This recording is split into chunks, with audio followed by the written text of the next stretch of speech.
Step out. Oh, my goodness. Step out, ma'am.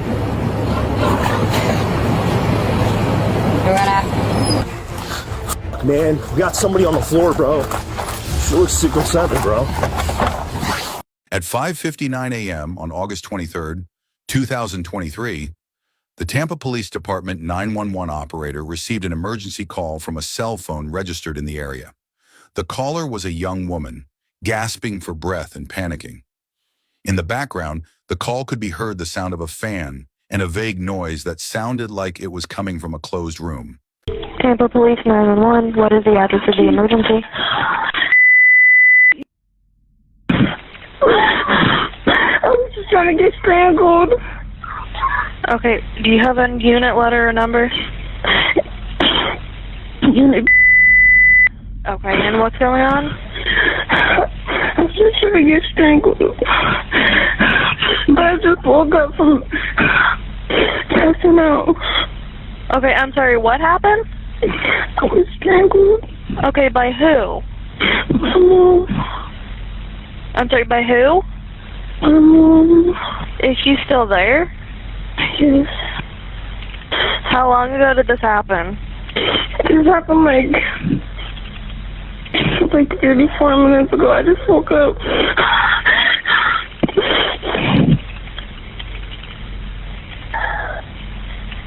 Okay. Where is your mother now? She's outside my room. Just 4 minutes after the 911 call was disconnected, at 6:03 a.m., 2 Tampa Police Department units responded to the address Natavia provided. It was a single-story home in a quiet residential area in East Tampa. When officers arrived, they immediately noticed something was wrong. I know you're in the home. Just come to the door.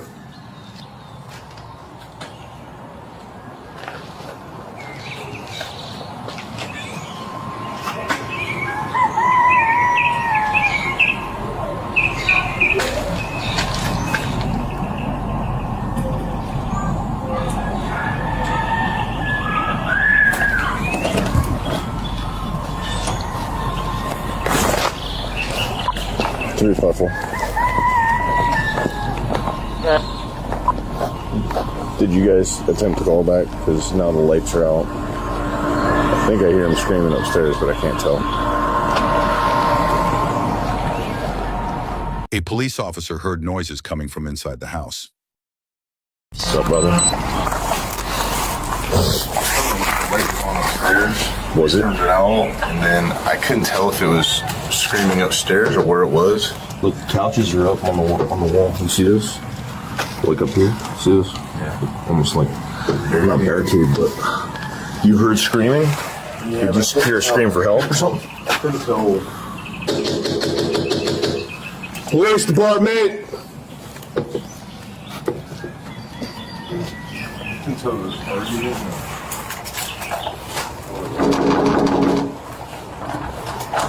Tampa police!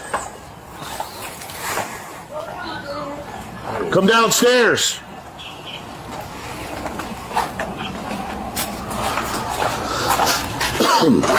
Tampa Police Department.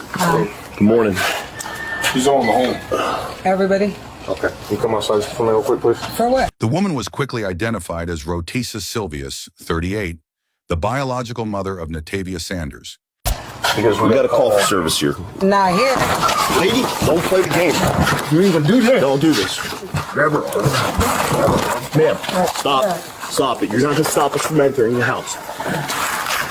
I didn't do that. Ma'am, open the door. Stop. 3-1, come in front.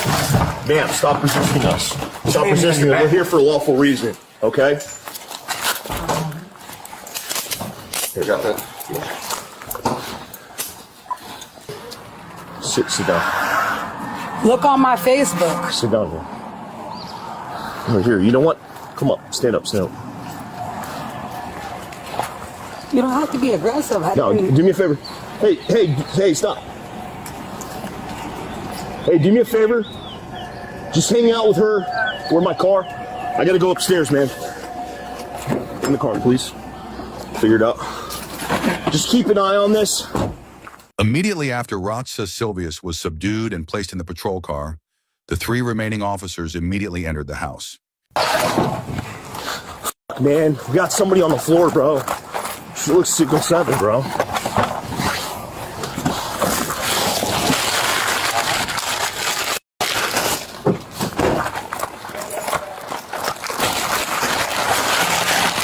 Natavia Sanders was found lying motionless on the cold tile floor next to the sink.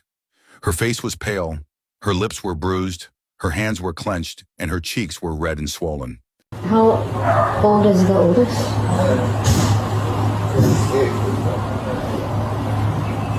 One officer checked her pulse, another called the ambulance. While waiting for the ambulance, they started CPR to keep her alive. Less than 3 minutes later, paramedics arrived, continued CPR, and placed her on life support. Natavia still had a weak pulse, but was completely unconscious. Possibly choked out. Maybe a very faint pace. All right, let them do their job. Yeah, I'm gonna let them take over here. Yeah. Try to keep as many people out as we can, let fire do what they gotta do, and then we're gonna rope this out. After being placed on a stretcher, Natavia was loaded into an ambulance and taken to Tampa General Hospital in critical condition. At Tampa General Hospital, one of the largest in the state of Florida, Natavia Sanders was rushed straight to the Trauma Intensive Care Unit, ICU. Code Blue was activated as soon as she arrived at 6:47 a.m. Despite intubation, intravenous fluids, and blood pressure medications, Natavia's condition showed no signs of improvement. She fell into a deep coma, completely dependent on a ventilator and vasopressors. For the next 2 days, the ICU team maintained her vital signs. But at 5:12 p.m. on August 25, 2023, an electroencephalogram EEG confirmed no brain activity. The family was informed of the irreversible brain damage. The procedure to remove the ventilator was carried out with the consent of the doctors and the monitoring agency. Natavia Sanders breathed her last at 5:26 p.m. After Natavia Sanders died at Tampa General Hospital, her body was transferred to the Hillsborough County Medical Examiner for a forensic autopsy as part of the criminal investigation process.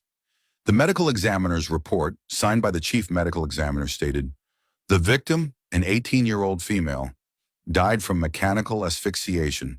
While doctors worked to revive Natavia at Tampa General Hospital, the suspect, Ratsa Silvius, remained in a patrol car outside her home.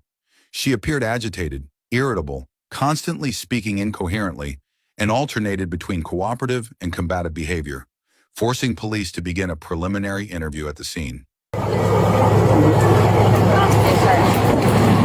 Step out. Oh, my goodness.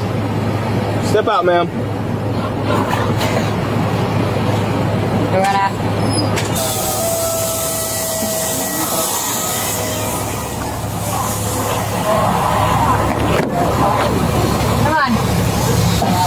Come on. Come on. Come on. She combative? No. Huh? No. Oh, what's wrong? What's wrong with you?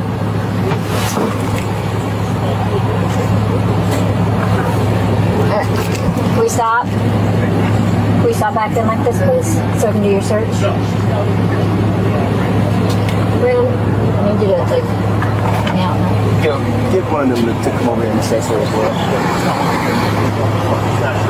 You see, act like that while you were... No, she was talking to us at a rapport, and she started making something about being before you taking something. I forget exactly what she said. Something about We'll just have fire. Yeah. So check her. Don't let her fall.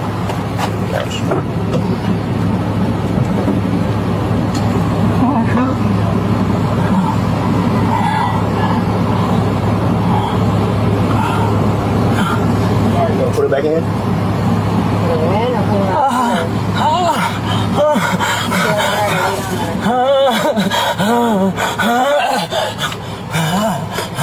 Can't poison me.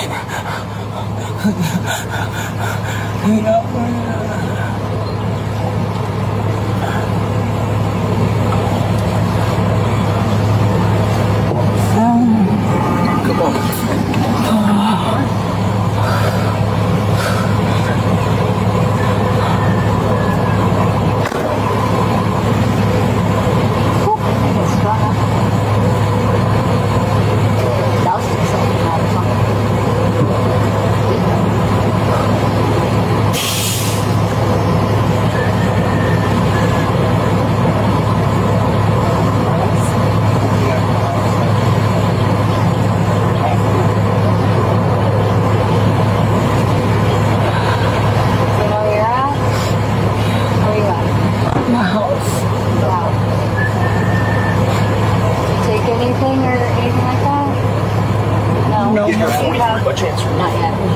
incoming kid. Young lady, what's your name?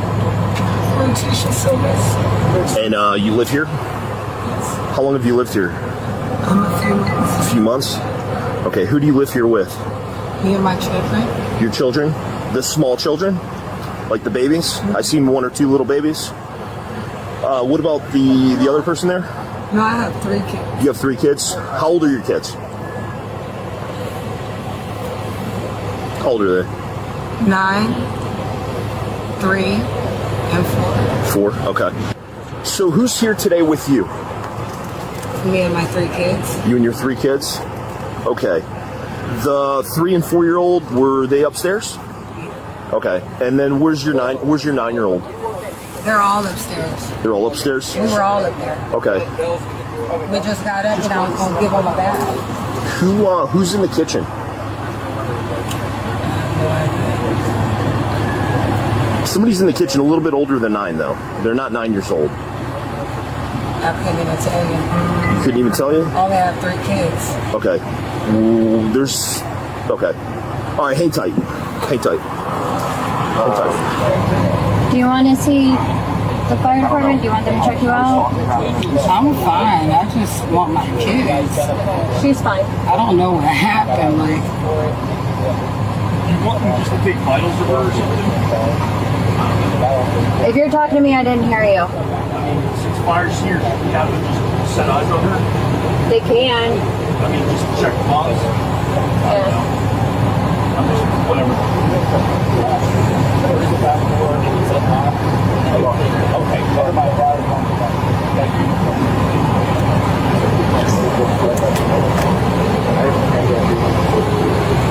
Do we feel like alright?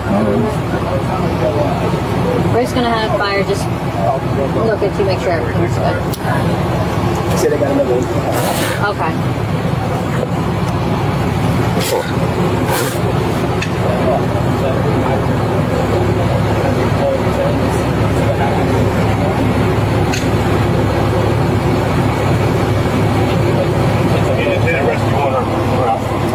Thank you.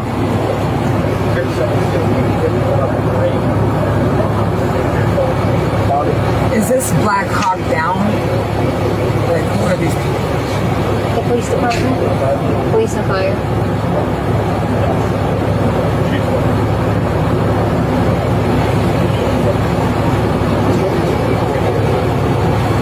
Are you able to sit back? Look at you.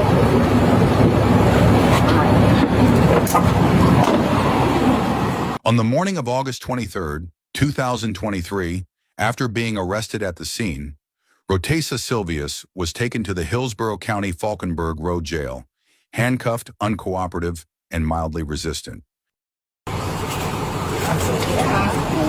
Who is that? Oh, you have 4 kids? Okay. What was that daughter's name? Now, Rotesha tells the officer she has 4 kids and identifies Natavia as her eldest daughter, when she previously claimed to have, quote, no idea who was in her kitchen. I'll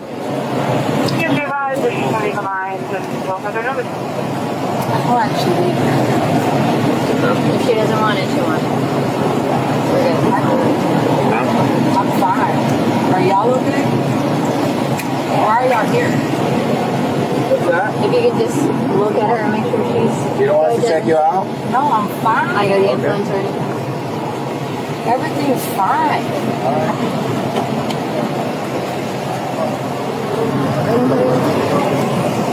Thank you. I appreciate it. Somebody else walk in. Alright, we're gonna walk over to the other car, okay? Are you able to walk? Yeah, I'm fine.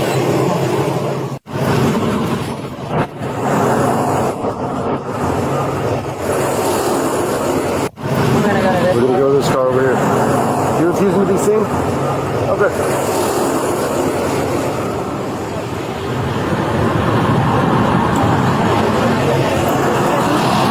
Yeah, they need to keep one that I'm holding for her. Sit right here. Face the car. Yes, sir. Yep. You're good.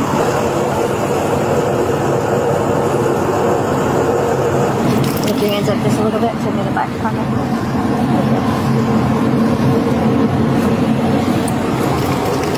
Sorry.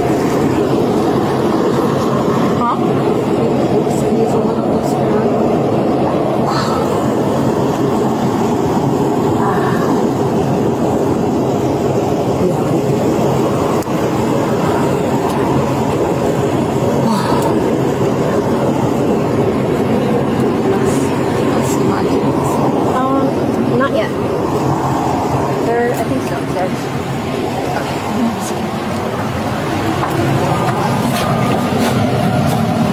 Are you good? At the time of her arrest, the sheriff's office could only rely on preliminary information from the scene and reports from officers. Because Natavia was still alive at the time, Rotesa could not immediately be charged with murder. Instead, she was provisionally charged with 2 counts: resisting a public official with violence for pushing, resisting, and attempting to close the door when the police were performing an emergency inspection, assault causing serious harm based on the initial clinical examination results, showing that the victim was suffocated and had signs of neck injury.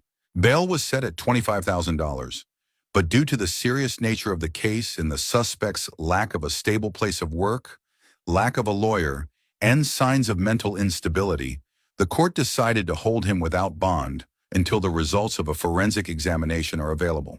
2 days later, on the afternoon of August 25th, 2023, when the hospital confirmed Natavia Sanders' death and the coroner's report confirmed the cause of death, the Hillsborough County District Attorney's Office upgraded the charge to first-degree murder, the intentional, willful, and intentional act that causes the death of another person without the element of self-defense or accident.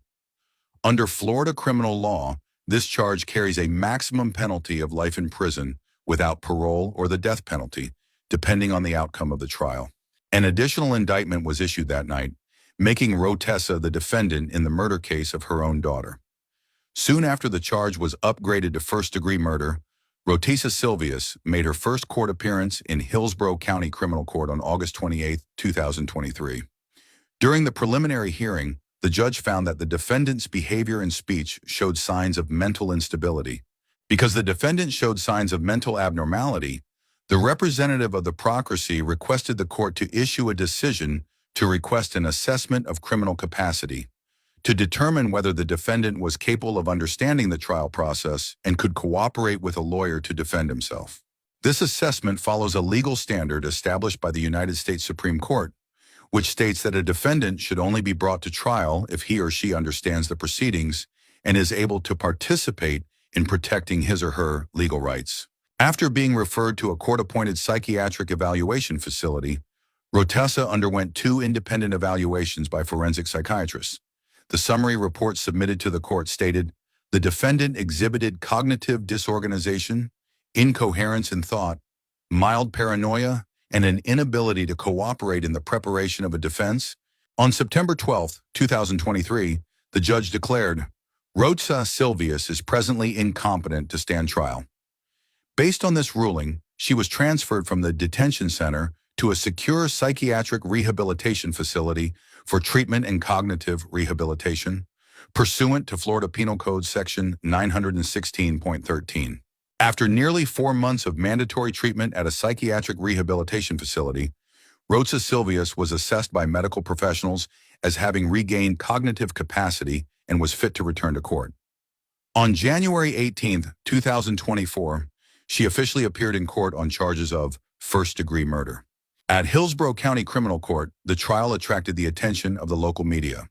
In their presentation, the prosecution presented a recording of the 911 call from Natavia on the morning of August 23rd, photos of the scene and forensic report Rotesa's inconsistent testimony, refusing to admit that she had an older daughter living in the home, and especially the testimony of her 9-year-old child. The defense attorney did not deny the fatal event, but argued that Rotesa was not aware of his actions at the time of the crime and requested consideration of a charge of insanity-related manslaughter. However, the jury took less than 2 hours to deliberate and reach a verdict. Guilty first-degree murder.